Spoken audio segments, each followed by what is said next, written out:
Good morning, everyone, and welcome to Rose Red Homestead.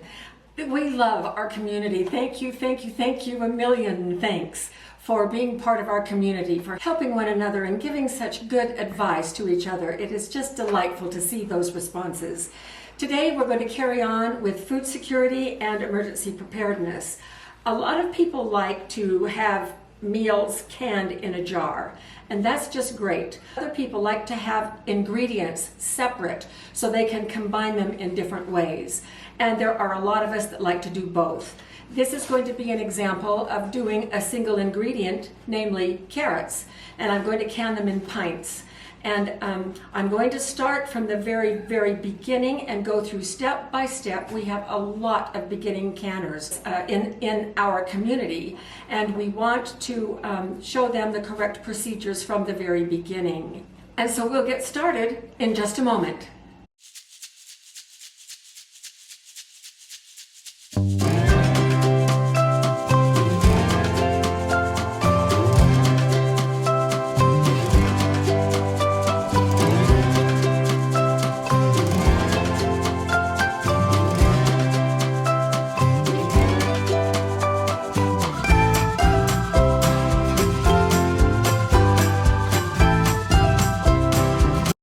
We are starting with brand new jars. Jim found a wonderful buy at Ace Hardware on ball jars. I was so thrilled.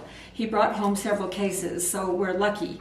I'm going to show a method that I used, but I have modified it based on some comments from some of our wonderful community members. Several people helped me understand a better way to do this. Usually I cut the plastic off and just at the cardboard edge. But someone said just cut it on 3 sides, and then you'll have a flap to flip over the jars and help keep them dust free. And so that is exactly what I'm going to do. So this makes it just perfect. So I'm going to cut it on 3 sides.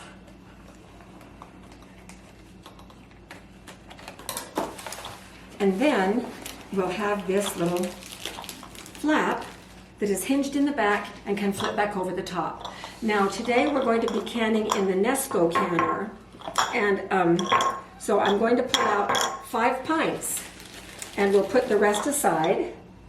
And these are the naked ball jars. It has ball right there, but they're completely devoid of any other embossing. So I'm going to unscrew the lids and rings and put them in this sink of hot soapy water. That is the first step. We no longer need to sanitize. The USDA has determined that so long as we are processing for 10 minutes or more, we do not need to sanitize jars or lids or rings. So I'm not going to. Why do it if it's not necessary and it just adds a layer of work? So I have hot soapy water in one sink and warm rinse water in the other. And I have this lovely little bottle brush that I bought especially for cleaning canning jars, and I just give it a good scrub and then rinse it. We're going to be doing raw pack today, and I'm going to let those drain for a few minutes, and we'll be back when I have all of these jars and lids and rings cleaned and ready to go. Lids and rings will also go in here to be washed and cleaned. So we'll be back in a moment. The other day, Jim brought home 4 packages of 5 pounds of carrots, 20 pounds of carrots. And I was delighted because we're running really low on carrots, and I need to build up our supply of pints of carrots. And I use those for putting in stews. I also use a lot of carrots as side dishes for meals. So I have a lot of them already pre-done and in this little bucket right here. But I want to show you with the last 3 carrots how I prepare them for here. So these have been washed and they have been peeled. I figured you didn't need to watch me peel carrots. So I will take those top edges off, and then I just try my best to slice them about the same width all the way down the carrot. And I have found, even though I have some appliances that will help me cut carrots, I am far more accurate when I just do it myself and eyeball it. So that's what I have resorted to do. Okay, so that's how I filled this bucket, and this was 10 pounds of carrots, so I have twice that many to do. Now, because I work I very often have to do things in steps.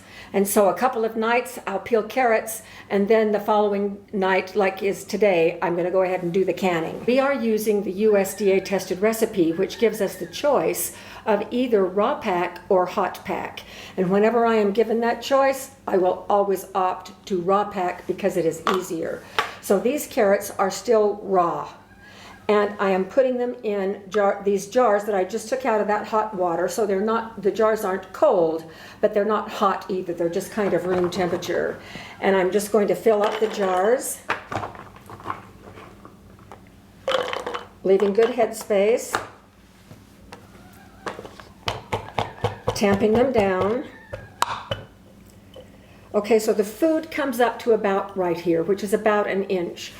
I do not can with salt. So we will add salt to either the recipe or when we bring them to the table. And this is a perfect amount, 2 servings for Jim and me, so this works just fine. Now I'm going to get carrots in all of the jars, and then I'll come back and we'll go ahead and fill them with water. All right, this is the last jar.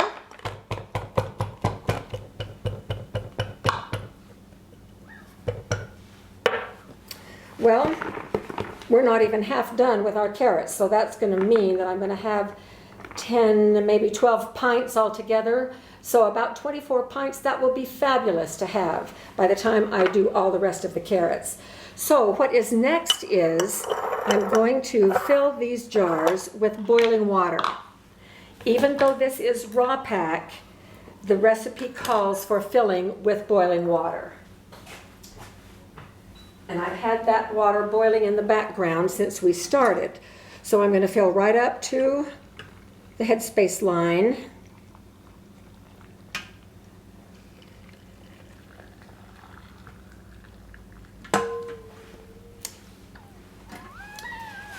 Next, we're going to check for air bubbles, release that air. We may have to fill a little bit more. That one seems to be okay. The only thing that has been in these jars, nothing greasy, really just carrots and water. So I do not need to use vinegar on my paper towel. Vinegar cuts grease, there's no grease here.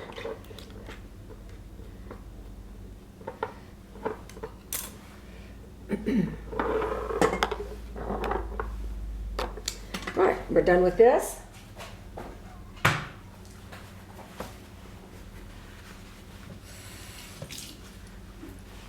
So I'm just going to run this damp paper towel along the top edge, the rim, to make sure there's no food of any kind, no debris.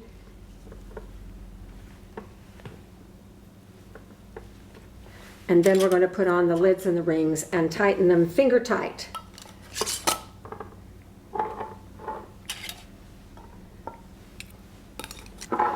Okay, now we're ready to put them in the canner. So let's talk canners for just a moment.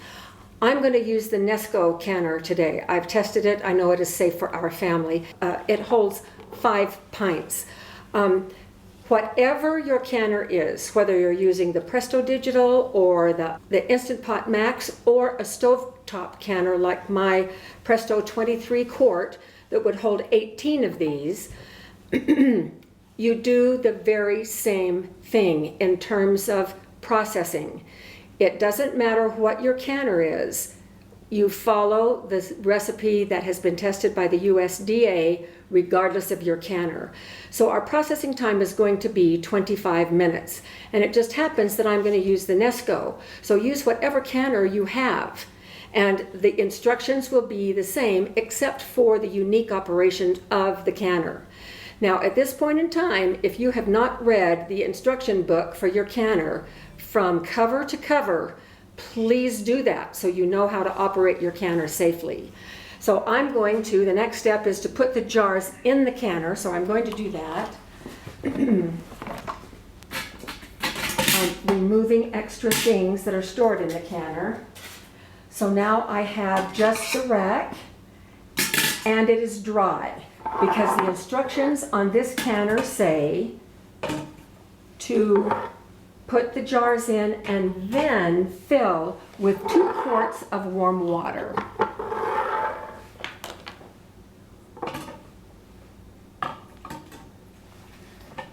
So I'm going to put the water in and we'll be right back. The jars are in, and if you look inside the canner, you can see that we do have 2 quarts of water in the canner. The next step then is to go ahead and close down the canner, which is what we're going to do. And I'm going to lock the lid, which is just a quick slide. Now notice that I have on the green pressure regulator. That is because our elevation is 5,000 feet. So if you live at a higher elevation, then you'll be using the green. Otherwise, if you live at sea level, you'll be using the black, which is 10 psi. So be sure that when you check the USDA tested recipe, that you follow the guidelines for whichever amount of pressure is needed at your elevation. Okay, so we're ready to start the canner, and this is a very easy process on this particular canner. It is turned on, so I'm going to select high heat, and then the next thing I need to do is plug in the time. And for carrots in pints, it is 25 minutes for either hot pack or raw pack. So I'm going to move it up to 25 minutes. 23, 24, 25. So we are ready to go. Now once I get the right time in there, then I'm just going to hit start. So it is important for you to know how your canner operates from this point on. Pressure canners need to vent the air from the inside. That air needs to be pushed out of the canner so the canner can fill with steam. How does your canner do that? This canner makes it very clear. The iPot Max doesn't make it very clear, but it does it. And so does the Presto Digital. Certainly, I do that with my stovetop Presto canner. If you've watched any of our other canning videos where I use that big canner, I pretty much show that in every video. Here, what happens is you see that little light running around the screen. Looks like it's going around a racetrack. That is because it is now warming up. It has to get warm enough to boil the water, to make the steam, to have the steam push the air out. Now, so I can be sure that that is going to come out, I need to set this on exhaust. So there's an exhaust on this regulator. Let me show it to you on the black one, and the green one is just the same. So there is an exhaust position here and here with airtight smack in the middle. Then there is a little arrow right back here at the back that you line up one of the exhaust dots with. So now what that means is, if we were to pull this off, the vent is right here. This is where the steam is going to be coming out. And so we want to leave it on exhaust so that it can escape the canner. Then, when we're ready to start the canning, we will move it over to airtight because we don't want the pressure then to escape easily. So when this is ready to vent, the screen will show E10, exhaust 10, exhausting for 10 minutes, and then it will count down. And then the canner will ding, and that means come and change the regulator to airtight. So if we can catch those, we'll be back with a camera to show you that. Meanwhile, we're going to go ahead and let this heat up and do its venting or exhausting for 10 minutes. Notice that steam is now coming out, and it just dinged one time. Well, I was hoping to catch that on video, but we just missed it. But look at the screen. It should say E10. Does it, Jim? Yep. So it says E10. That means now it is going to exhaust for 10 minutes. And that means it's just going to let the steam escape just like this for 10 minutes. All right, we're just about there. So there we go. So it dings 3 times to let you know that it's done with the venting. And then it is now time to flip this around to airtight. That shuts down that vent. And then, is it running around the racetrack again? It is, says E0. Okay, so E0 means exhaust time is down to 0. It's now going to continue heating up so that it can start the 25 minutes in processing. At this point, we can walk away from this canner and wait until it is completely done because we've done everything that we need to do with this canner. It will click on to the 25 minutes very shortly, and then it will start counting down. and it will ding when it's done. So I decided to bring you back in the middle of the processing. I think we're about halfway through. If you are worried, if this happens to you, even though you have this on airtight and some steam is escaping, don't be worried about that. This compares exactly to the weight on a canner going a gentle jiggle telling you that it is up to pressure on the inside of the canner, and because it does not want to produce more pressure than is needed, it is venting some of that pressure out. It is not venting like it was before the canning. It is completely pressurized on the inside, and it is holding at 15 psi, and that is why some steam is escaping. So don't be alarmed at that. That is part of the process. So this will finish up in about 11 or 12 minutes, and then I just unplug it and we leave it alone until the pressure's down and we're ready to pull those jars out. Well, it has been an hour since it stopped, and I just checked the pressure. It's all the way down. And so we're going to go ahead and open this up. It slides easily into the open position, and open it this way. And we will lift these out. Oh, they look absolutely gorgeous. And the water is completely clean, so that means we've had no siphoning. Very pleased with how these have turned out, and obviously I have several more batches to go, and when I get done I'm hoping to have maybe 15 maybe 20 pints of veggies, and that won't quite be a year's supply for us, but it will be close. So we're getting closer to having a year's supply out there on our shelves of carrots, canned carrots. Carrots are very easy to can, except for the peeling part. I did get tired of that.